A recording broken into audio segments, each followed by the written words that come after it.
Hello students, good morning. અગાઉના વિડીયોમાં આપણે ચર્ચા કરી હતી પ્રકરણ નંબર 5 સાતત્ય અને વિકલન, અને જેમાં જોયું હતું સ્વાધ્યાય 5.5 અને એના પછીના પ્રચલ વિધેયનું વિકલન કેવી રીતે કરવું તેની વિશે પણ વાત કરી હતી. આજે આપણે ચર્ચા કરીશું સ્વાધ્યાય 5.6 પ્રચલ વિધેયને અનુસાર કેટલાક દાખલાઓ. સ્વાધ્યાય 5.6 તો જોઈએ સ્વાધ્યાય 5.6 એની અંદર આપેલું છે દાખલા નંબર 1. દાખલા નંબર 1 ની અંદર એવું છે કે નીચે આપેલા વિધેય એટલે કે પ્રચલ વિધેયનું વિકલન કરવાનું છે. ઓકે, તો સૌથી પહેલો દાખલો છે x = 280² x = 280² અને y શું આપેલું છે 80:4 80 ની 4 એટલે 80:4 આપેલું છે. હવે સૌથી પહેલા તો જોવાનું કે x = 280² છે અને y = 80:4 છે. તો જે વિકલન હશે એ વિકલન કોના પ્રત્યે થશે તો t ના પ્રત્યે. કેમ t પ્રત્યે? કારણ કે જે પણ પદ આપેલું છે એ પદ શેની અંદર છે t ની અંદર છે. જેવી રીતે આગળના વિડિયોમાં આપણે જોયું કે કોઈ પણ રકમ ની અંદર જો થીટા આપેલો હોય તો તેનું વિકલન થીટા પ્રત્યે કરતા હતા, એટલે કે dx/dθ dy/dθ લેતા હતા. તો અહીંયા આપણે t ના પ્રત્યે વિકલન કરવાનું છે, અહીંયા પણ t ના પ્રત્યે વિકલન કરવાનું છે. પછી શું થશે dy/dt થશે અને dx/dt. એના પછી dy/dt છેદમાં dx/dt, એટલે એ બંનેનું સોલ્યુશન કરશું ત્યારે dy/dx આપણને પ્રચલ વિધેયનું વિકલન મળશે. તો અહીંયા આપણે કરીએ dx/dt તો dx/dt બરાબર શું થશે તો 2 અહીંયા આવશે તો 2 2 4 e અને t. 2 તો કેટલા થશે 4 et. અથવા તો કોઈને હોય કે સર મારે 2a એમને રાખવા છે તો એમને રાખો તો 2a એમને રાખી કે સ્ક્વેરનું વિકલન શું થશે 2t. તો 2 + 2 * 2 2 2 સર કેટલા થાય 4 એટલે 2 2 4 થશે 4 et થશે. ઓકે, આનું વિકલન કરીએ dy/dt નું વિકલન થશે કેટલું થશે a એમને રાખીશું 4 આગળ આવશે અને t ની 3 ઘાત થશે એટલે 4 at ની 3 ઘાત. ખ્યાલ આવી ગયો? જે પહેલો જવાબ મળે છે એના આપણે લખીશું પરિણામ નંબર 1 અને બીજો જે જવાબ મળે છે એના આપણે લખીશું પરિણામ નંબર 2. હવે પરિણામ 2 અને પરિણામ 1 આપણે લખીશું પરિણામ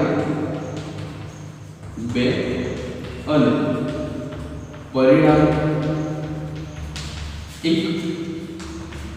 નો અથવા તો પરિણામ 1 પરથી એવું લખીશું પરિણામ 2 અને પરિણામ 1 પરથી શું લખીશું dy/dx મળશે આપણને. કઈ રીતે મળશે તો dy/dt નો જવાબ છે કેન્સલ આવશે અને dx/dt નો જવાબ ક્યાં આવશે છેદમાં. એટલે dt કટ થઈ જશે એટલે વધશે શું dy/dx. ઓકે, તો સૌથી પહેલા અહીંયા લખીશું 4at ની 3 ઘાત અને છેદમાં શું આવશે 4at. જે સરખું હોય કટ કરી નાખો તો શું હતું t². જો 4 એ 4 કટ થઈ જશે, 1 ની નીચેથી કટ થઈ જશે તો 3t માંથી 1t નીકળી જશે એટલે કેટલા વધે ખાલી t². તો આ રીતે આપણે પ્રચલ વિધેયનું વિકલન કરી શકશું. ઓકે, આ છે દાખલા નંબર 1. એના પછી જોઈએ દાખલા નંબર 2. દાખલા નંબર 2 ની અંદર આપેલું છે x = a cos θ x = a cos θ અને y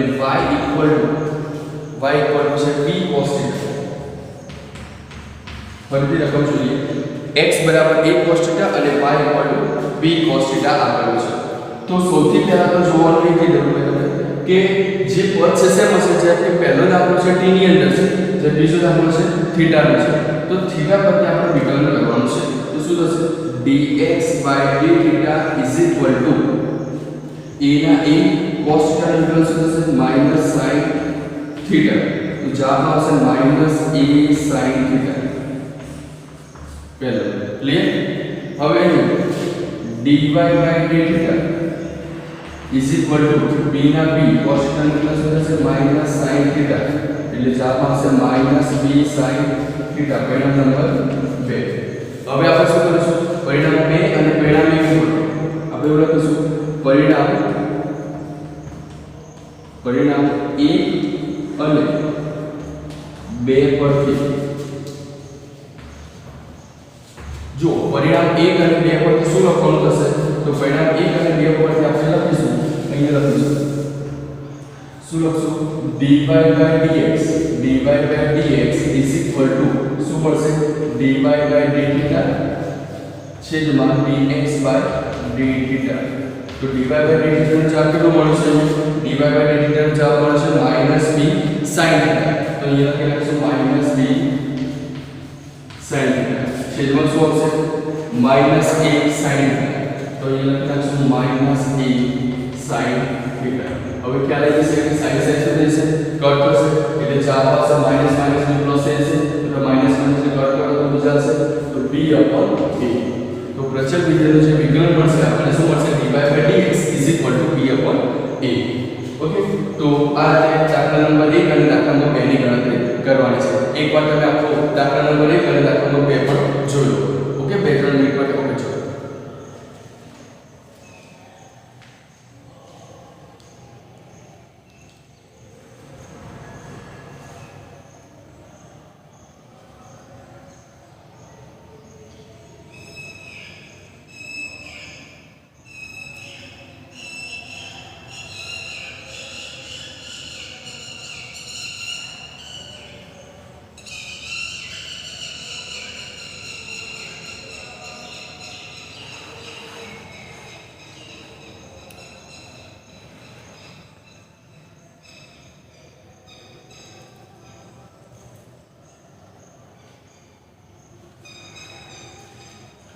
ओके ख्याल आई तो दाखला नंबर હવે જોઈએ 3 દાખલા નંબર 3 ની અંદર આપણે છે x બરાબર x ઇક્વલ ટુ sin અને y ઇક્વલ ટુ આપણું છે cos 2t ક્લિયર હવે આપણે જોઈએ ફરીથી t આવે તો t આવે એટલે શું કરશું આપણે dx dt વિકલન કોણ કરશું x નું t ના બદલે વિકલન કરશું तो dx dt કરશું તો sin t નું શું થાય cos t અને dy dt કરીએ તો dy dt cos 2t તો શું થાય sin 2t જો આપણે આગળના વિડિયોમાં સમજેલા કયા સમજેલા કે 2t હોય મતલબ કે એને x લઈ લઈએ તો cos x નો મતલબ શું થાય sin x જ્યારે પણ x બોલીએ ત્યારે શું લખાશે 2t ઓકે હવે 2t નું વિકલન બાકી રહ્યું t ના બદલે t નો બંધ થઈ જશે આ શું થશે એટલે શું આવશે आगे तो लखी नाखिए -2 sin 2t परिणाम नंबर 2 परिणाम नंबर 1 ओके હવે આગળ જઈએ પરિણામ 1 અને 2 શું કરશું આપણે લખી નાખીએ પરિણામ 1 અને 2 પરથી પરિણામ 1 અને 2 પરથી શું લખાશે તો પરિણામ 1 અને 2 પરથી શું લખાશે કે dy by dx dy by dt છેદમાં dx by dt ઓકે તો dy by dt નો જે જવાબ આવે છે -2 sin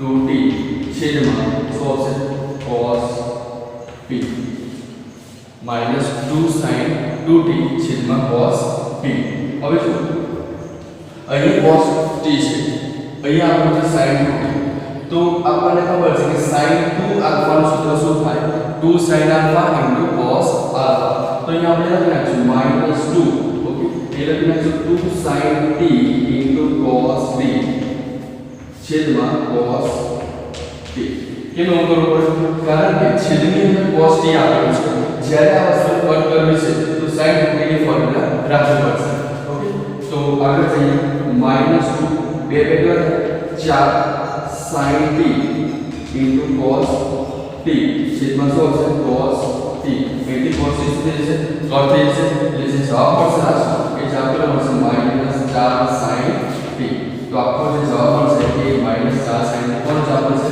dy by dx જે આપણને પ્રચલિત વિધેય સ્વરૂપે મળશે ક્લિયર તો દાખલા નંબર 3 દાખલા નંબર 2 અને દાખલા નંબર 1 આ ત્રણેય દાખલા એક વખત સરસ રીતે જોઈ લો અને કઈ પ્રોબ્લેમ હોય તો ફરીથી આગળના દાખલાની અંદર તમે ધ્યાન રાખજો જેના કારણે હજુ શું પ્રોબ્લેમ થાય છે એ પણ ખ્યાલ આવી જશે ઓકે 1 મિનિટ માટે જોઈ લો બધા દાખલા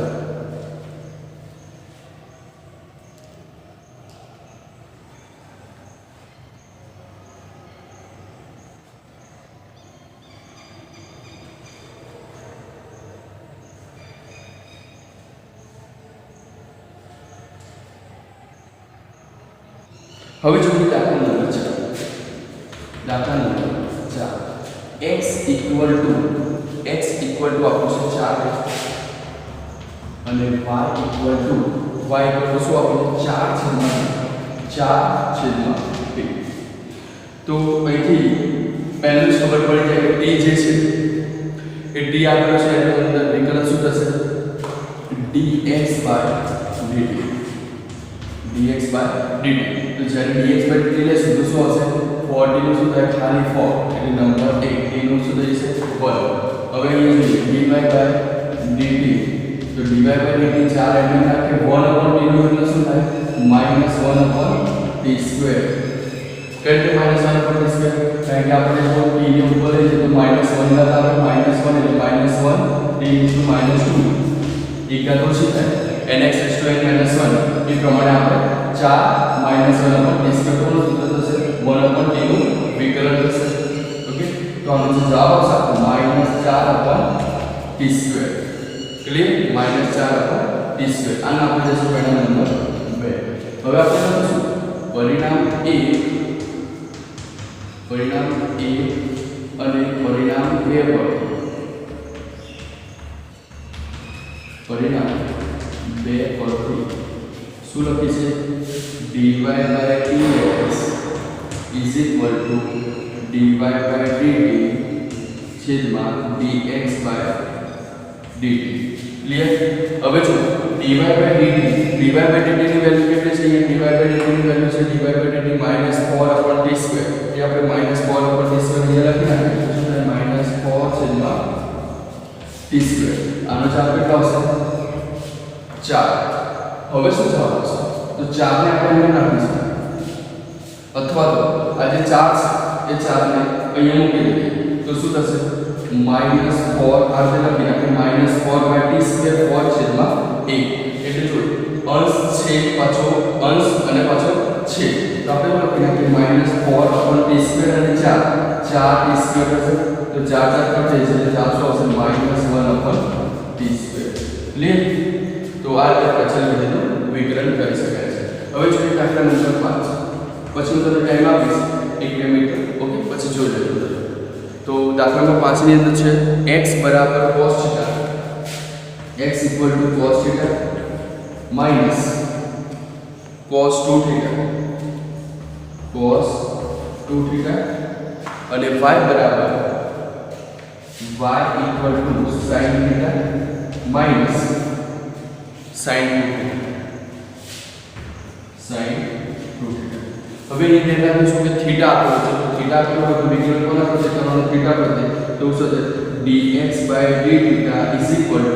dx/dθ cos θ શું થાય sin θ minus cos 2θ નું વિકલન શું થશે તો સપોઝ 2θ x તો cos x નું વિકલન શું થાય sin x તો sin x x બોલે એટલે શું લખવાનું 2θ અને into 2 એટલે એવું લખાશે sin θ minus plus 2 sin 2θ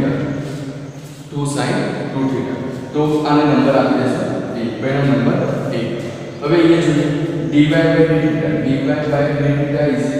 sin θ નું વિકલન શું થાય cos θ minus sin 2θ તો sin x નું વિકલન થાય cos x અને 2θ નું બાકી રહેશે એટલે આ બધું લખાશે cos x into 2 sin 2θ નું વિકલન થશે cos 2θ into 2 2 કે બહાર કાઢી 2θ નું બાકી છે એટલે θ નું 1 અને 2 રાખો.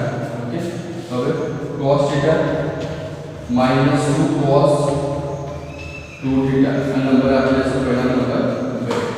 હવે શું કરતા હતા પરિણામ 1 અને 2 પરથી અહીં લખી નાખીએ પરિણામ 1 અને 2 પરથી પરિણામ 1 અને 2 પરથી લખીએ કે dy/dx પરિણામ 1 અને 2 પર શું લખશું dy/dx dy/dθ છેદમાં dx/dθ થશે. ક્લિયર?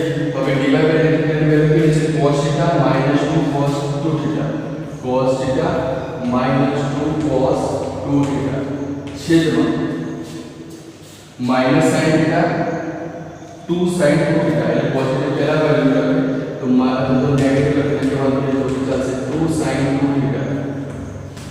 ઓકે, હવે જો સૂત્ર આગળ તમે એપ્લાય કર્યા પછી જો સાદું રૂપ આપશો તો પણ ચાલશે. તમારો જે જવાબ છે અહીંયા સુધી રાખશો તો પણ રાઈટ રહેશે. ક્લિયર? સાદું રૂપની અંદર એવું પણ આપી શકાય, cos 2 થીટાનો ફોર્મ્યુલા લખી શકાય અથવા તો sin 2 થીટાની પણ ફોર્મ્યુલા આપી શકાય. આગળ sin થીટા કોમન કાઢીને એનું સાદું રૂપ આપી શકો તો આગળ પાછો એનો આન્સર ચેન્જ થશે. ઓકે, તો આપણે જે જવાબ છે એ આટલા સુધી રાખશો તો પણ ચાલશે. હવે જોઈએ દાખલા નંબર 6. દાખલા નંબર 6. દાખલા નંબર 6 ની અંદર શું આપેલું છે? તો દાખલા નંબર 6 ની અંદર જે રીતે આપેલું છે એ પ્રમાણે જોઈએ તો x બરાબર a theta minus sin theta minus sin theta y equal to a 1 plus cos theta. આવશે y બરાબર a 1 plus cos theta. હવે જો x બરાબર a theta minus sin theta છે અને y equal to a 1 plus cos theta છે. તો સૌથી પહેલા તો આપણે શું કરશું? dx by dt કરીશું. dx by dt તો a ના a theta નો ઇક્વલ છે 1 sin નો ઇક્વલ છે cos. તો શું થઈ જશે આની અંદર? તો a ના a તો 1 minus cos. આગળના વિડિયોમાં જોયું કે 1 plus cos આવે તો શું થશે? તો 2 cos square theta by 2 અને 1 minus cos આવે તો 2 sin square theta by 2. તો અહીંયા લખી નાખશું 2 sin square theta by 2 એટલે અહીંયા આવશે 2 sin square theta by 2. એટલે આપણે લખી નાખીએ 2 a sin square theta by 2. આ નંબર આવે છે a. ક્લિયર? હવે પહેલા નંબર 2 ની વાત કરીએ તો dy by dθ લઈએ તો dy by dθ લેશું તો એની અંદર શું લખી શકાય? તો a છે તે આગળ લખીશું 1 નું ઇક્વલ શું થઈ જશે 0 પ્લસ cos θ શું થશે માઈનસ sin θ એટલે જવાબ આવશે માઈનસ a sin θ. પરિણામ નંબર 2. હવે પરિણામ 2 અને પરિણામ 1 નો જ્યારે પણ ભાગાકાર કરશું એ ભાગાકારની અંદર શું લખાશે dy by dx is equal to જો પરિણામ 1 શું હતું માઈનસ a sin θ તો માઈનસ a. હવે જો sin θ ની ફોર્મ્યુલા શું લખાય 2 sin into cos 2 sin into cos છેદમાં 2a sin square theta by 2 2a sin square theta by 2. હવે જો 2 એટલે 2 પર થશે a equal થશે 1 sin ડિગ્રી થશે અને cos theta by 2 થશે તો 1 sin theta by 2 ડિગ્રી થશે તો ઉપર શું હતું cos theta by 2 નીચે બધું sin theta by 2 એટલે ટોટલ શું થઈ જશે tan theta by 2. જે જવાબ મળશે લાસ્ટમાં એ શું આવશે tan theta by 2. તો સૌથી પહેલા તો દાખલા નંબર 6 ની અંદર થોડીક ગણતરી અહીંયા કરેલી છે અને એ ગણતરીની અનુસંધાનમાં dy by dx જો પરફેક્ટ ખ્યાલ ન આવે તો એક સમયના માટે આગળના દાખલા પણ તમે જોઈ લેજો તો ખબર પડી જશે કે dy by dx કેવી રીતે મળશે. અહીંથી સૂત્ર લખું છું માઈનસ a sin θ નું સૂત્ર લખું તો 2 sin θ by 2 cos θ by 2 અને આમાં તેમ નામ છે એટલે એમાંથી 2a અને 2 અહીંથી શું થઈ જશે 2a કટ થઈ જશે sin θ by 2 અહીંથી નીકળી જશે એટલે sin ઉપર રહેશે. ઓકે, sin શું રહેશે ઉપર અને સોરી cos ઉપર રહેશે અને sin નીચે રહેશે cos by sin શું રહેશે cos by sin is equal to cot થશે. Yes, very good. cot θ by 2 yes ઉપર રહેશે cos θ by 2 અને નીચે રહેશે sin તો cos by sin is equal to cot. ઠીક છે, તો આ એક દાખલો 6 ની ગણતરી પર ફરીથી પણ કરી લેજો અને